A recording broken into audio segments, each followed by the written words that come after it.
Welcome to our next edition of the Foundations Speaker Series. My name is Michelle Warofka. Today, it is an honor and great privilege to spend some time with Dr. Eric Briggs. Originally from Lock Haven, Pennsylvania, Dr. Briggs always knew he wanted to be a teacher and make a profound impact on the lives of young people. Throughout his career, he took some risks, seized several opportunities, and today he is proud to serve as the superintendent of the Canton Area School District in Bradford County, Pennsylvania. I am delighted to have Dr. Briggs with me today to share his journey of life and his passion for working with young people. Welcome, Eric. Thanks so much for joining me today. Thank you very much for having me. It's a true honor and privilege to participate in this, and I look forward to it. Thank you. We look forward to getting to know you a little bit more here today. So let's start out by telling us a little bit more, as I mentioned in the introduction, that you are the Superintendent of Schools for the Canton Area School District. So could you kind of tell us and give us some background information about Canton as a whole in the district? Yeah, sure. So we are what you would call rural, remote Pennsylvania. Canton School District, we have 2 schools, 900 students. We go across 3 counties, approximately 208 square miles. So a small rural community, but spread out quite a bit. 100% of our students receive free breakfast and lunch. We are a tight-knit community in that the folks within our community are very generous and support the school, and we're very grateful for that, because being small and rural, you have limited resources often sometimes, and you have to be creative in how you allocate those resources to meet students' needs. So nice little town on the southeastern side of Bradford County. Wonderful. And now I mentioned you're the superintendent, so I imagine you wear lots of hats as the superintendent and have lots of responsibilities. Can you kind of describe to us what some of those responsibilities are, and maybe what a typical day is like? I imagine it's different, but kind of walk us through that a little bit. Yeah, so being a very small district, you're exactly right. I have to wear many hats. So there are times during the day where I'm the superintendent. I do work. I'm also our curriculum instructor. I'm our safety coordinator. Most recently, I'm the pandemic coordinator. So I'm constantly juggling balls in that, trying to make sure I'm giving the right amount of time to the different roles that I have to play within the district. So as you can imagine, during these times, oftentimes I catch myself in pandemic mode or in safety mode, and also being the superintendent, kind of leading teams through processes. As you all know, since March, we've been working our way through uncharted territory. So it is a challenge. I love the challenge because my ultimate goal is to potentially someday lead a larger system, and getting this experience in a small rural school where I wear so many hats, I can better learn and be educated and lead individuals. As I get into a larger system, I would have folks serve in those roles and those capacities. And perhaps, I feel it puts me in a better position, and I can leverage myself having to be in the forefront of many of those leadership positions in my school district. Yeah, wonderful. And now, if you could kind of take us back, I had mentioned earlier that you kind of always had a vision. You always wanted to, go into teaching and make an impact on young people. What was your educational pathway that led you to where you're at now? Yeah, so I remember 8th grade, I decided at that point I was going to be a school teacher. I don't know that it was any one teacher or any experience that kind of led me down that path. I just loved school. And I still continue to love school, and I love just learning about things. So when I graduated from, then it was Baldigal-Nittany. It's since consolidated with Lock Haven High School and is now Central Mountain. I graduated from there in '96. I went on to Lock Haven University, and it was a dual major in elementary and special education. And from there, I remembered, I did those 2 degrees in 4.5 years. And so I was one of those teachers going out into the field midway through the year. And I remembered how so many kids in school were such a challenge for substitute teachers. And I had made my mind up at that point that I was going to do whatever I could to not be a substitute. I wanted to land a job right out of school. So fortunately, October of the year I was graduating in December, I attended a couple job fairs, one at Penn State University. At the time, there were multiple schools from the state of Maryland that came up. and they were in such a dire need of teachers at that time. You were basically signing it wasn't a contract, but you signed off saying, if you commit to us today, to pick my school. And then from there, I taught in a self-contained emotional support class with middle school students. After 3 years, I moved back to Pennsylvania, started working at an intermediate unit and taught in a residential treatment facility for adjudicated and delinquent females. Started that program for our local intermediate unit, did that for 7 years. And it was during those first 3 years of teaching in those 7 years that I took the fast track to get my special ed supervisory certification, my principal certification, my superintendent's letter, and then most recently, my doctorate degree in special education from Slippery Rock University. But when I tell my story, one of the things that I think probably makes me unique out of the other 500 school district superintendents is I am somebody who has never taught in a public school classroom in the state of Pennsylvania. And I never ran a school building. So my path to the superintendency was through the special education world, which is kind of rare. You don't see many people in leadership positions like myself that have that special education background. Most of them go through a curriculum director or building principal route. So that kind of, I believe, makes me unique and a great resource for many of my colleagues because many folks don't get here through the route of special education. Wow, impressive. Now, but did you envision at one point that I want to be the superintendent of a school? Or, I mean, was that anything that even crossed your mind? It did. Two goals that I set early on was a superintendent, being a superintendent of a system, and the other goal that I had was potentially teaching at college. And so I've done some adjunct work with some local state universities here in special education. And actually, the reason I went on to get my doctorate was I was at a career crossroad. I have 3 young children that are eventually going to go to college. And I was taking on a superintendency, and I wanted to keep my career options open because maybe the financial savings to them could be me looking at potentially becoming a professor at a university. So I still consider that. I'm really enjoying the superintendency. So I don't know that may be a role that I take on later on in life.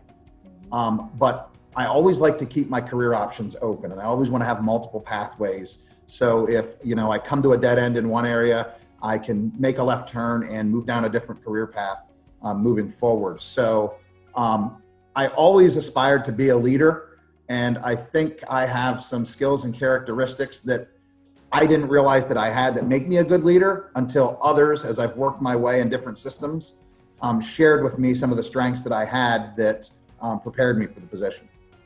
Wow, fantastic.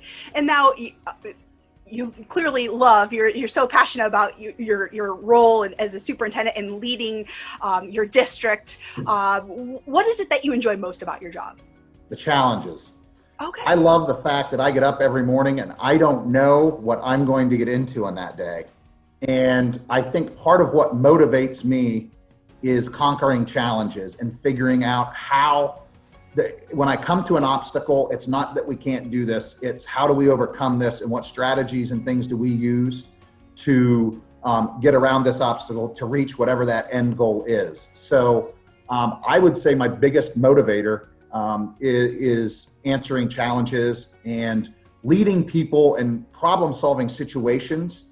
So people enable a greater level of trust with you and strengthen the relationships that they have with you because they acknowledge the things that you can do and the efforts that you make to make your school system, your community, and the kids a better place. Absolutely. And you mentioned about, you love being a strong leader, and you have these characteristics of a strong leader. What are some of those skills and qualities that you think make up a good leader? Not necessarily yourself, but certainly that could be, but in general for any student. Yeah, so anytime that any system that I lead, my number one quality in anybody is the ability to build relationships. Whether it's a teacher in a classroom, whether it's a member of my administrative team, I can educate you on the content knowledge that you need to become a better expert in that area. I can't teach you how to build, I can teach you and give you strategies, but some people just have that innate ability to build relationships with people and be able to problem solve without destroying relationships, working together and collaborating. So if you were to sit in as a teacher in my school district and looked at my interview questions, it's not so much if I'm hiring for a math job, how good can you teach calculus? How good can you teach trigonometry? It's what are you going to do when that kid throws the pencil across the room and says, look, teach, I'm not doing this. So relationship building is huge for me. A second big one is the ability to communicate, right? So as a superintendent, you're in charge of so many subsystems within your large system. And many people rely on you to control the message in terms of where you're going. I'll use this current pandemic that we're in. Weekly, my community receives updates on our social media outlet. I produce videos with slideshows, letting them know, hey, here's where we're at in our planning. Here's where we're projected to go, step by step, walking them through. I did that also throughout the entire closure when we were online. Every week, I created a PowerPoint that displayed students' work so the families could see what they were doing. This online thing that we were doing, I'm not going to say we were the greatest at it, but I was able to provide artifacts to show some of the great things that our teachers, were doing. So controlling that message, being a strong communicator. A third and fourth one, I'll kind of tie these together, but being creative and a problem solver. I said in the last question, I don't look at obstacles as things we can't do.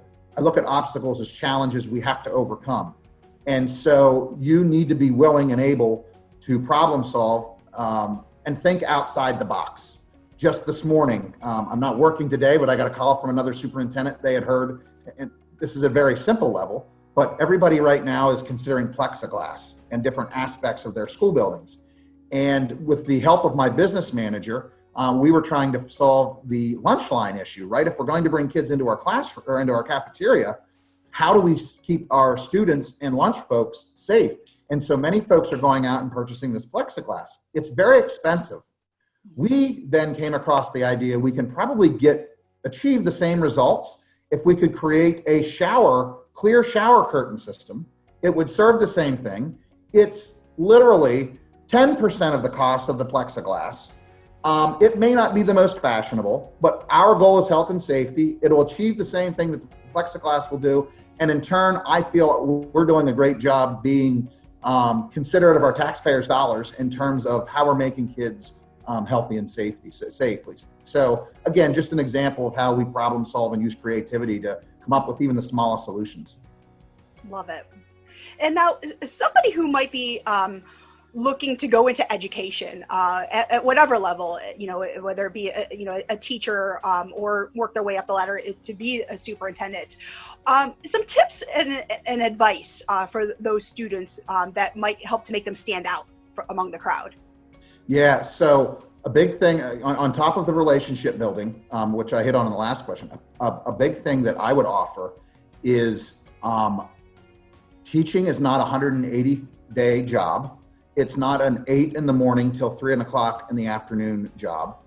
It is something that I would argue, and kind of how I got where I got was I've never had that mindset. And so, especially in a day and age like this, let me give you an example of what I'm talking about.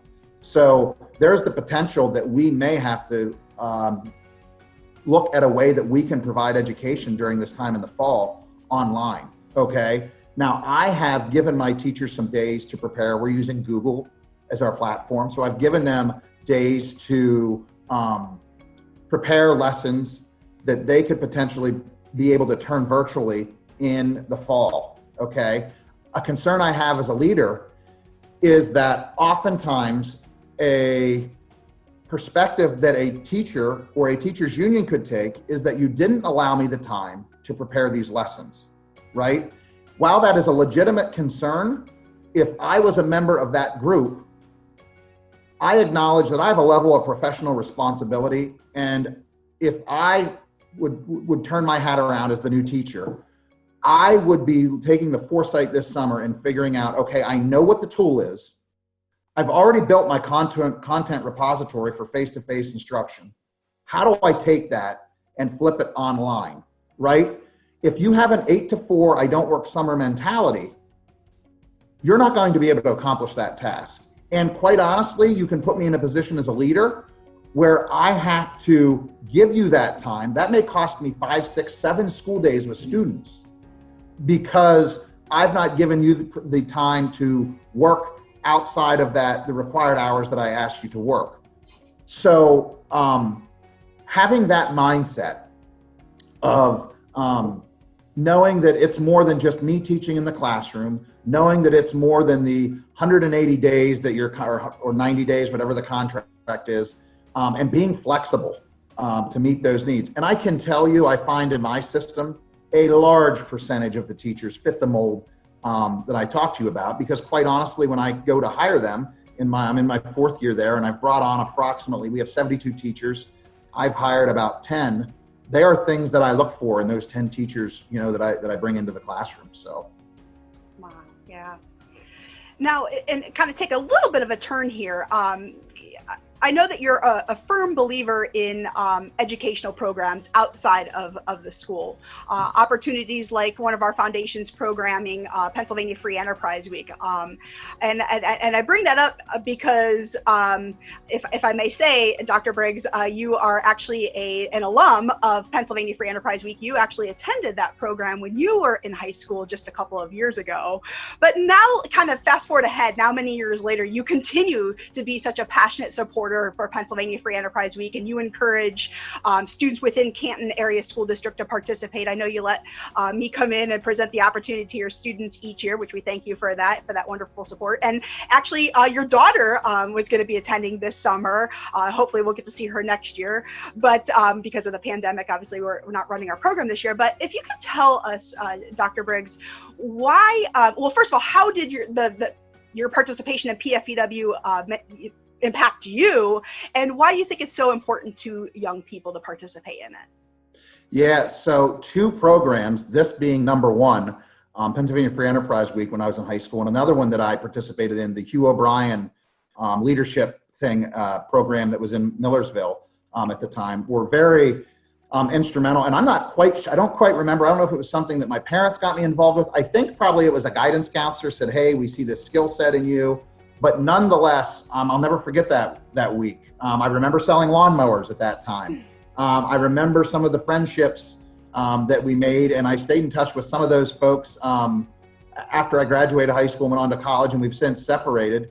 But I love the diversity of the program, the speakers. 2 years ago, I actually spent the day with your students down at the Lycoming College. That was a great experience. I created 2 new relationships with 2 gentlemen that were speakers there. So that was very good, for me. Each year when you come up, for the past couple of years, I will take my experience and I share it with our students. And for a small school, I'm happy with the representation we get within the program. I think it's a great opportunity for any student, particularly in my small rural community. A lot of my kids don't get the opportunity, even though it's a 25 or 30 mile drive to the 2 campuses we have here in Williamsport. Many of my students, a unique characteristic I would say in my community is the fact that they're generation after generation, they stay there. And so them getting this outside perspective and meeting folks outside of the little rural community, I think is great. The different, I recall there was different areas of the program I thought were very beneficial, and I was able to take a little bit out of each of those programs. When I saw that the program was still going, when I became a superintendent, I kind of lost track of it. I was excited, and I couldn't wait for my daughter to be able to participate, and she was finally able to do that this year. We just talked about it earlier this week. She said, Dad, I'm hoping I'll get to go next summer, because we were planning some vacations, and I said, oh, we'll figure out how to do that. So she's excited. I'm excited for her and all of the kids, the relationships that they build. They hear the speakers. What I love about the dynamics nature of the speakers is simply this. They're reinforcing messages that we as parents are trying to teach our children. And my daughter has a keen interest in the business aspect of where she wants to go futuristically. So I feel these folks that you bring in will have, even if she takes 4, 5, 6 pieces of information from them in terms of helping her as she pursues her career path with a dual major potentially in that business background. Because I told her, listen, if you're choosing to go down this career path, by you getting that business administration degree, that's going to put you a leg up. And if you do what you want to do well, you can go out on your own and you can be your own leader. You can be your own boss. You can create your own company. So PFEW is all about that, right? It takes a the company, or that company model. You get groups of people together to work as teams, and you try to be the best salesman in whatever item that you're selling.